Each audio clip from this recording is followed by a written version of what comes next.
সারাক্ষণ ভূমিকম্প অনুভব করি, পরিমণি। দেশের বিভিন্ন জায়গায় বৃহস্পতিবার ২৩ জানুয়ারি মাঝারি মাত্রার ভূমিকম্প অনুভূত হয়েছে। রাত ১টা ২৬ দিকে কেঁপে ওঠে চারপাশ।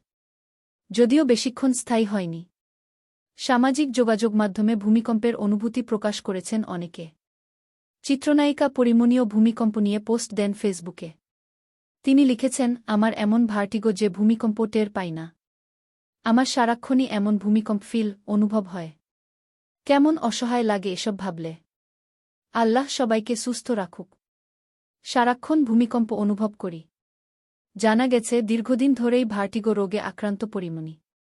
ভার্টিগো রোগের সমস্যা হল মাথা ঘোরা বা আক্রান্ত ব্যক্তির চারপাশের পরিবেশ ঘুরছে এমন অনুভূতি।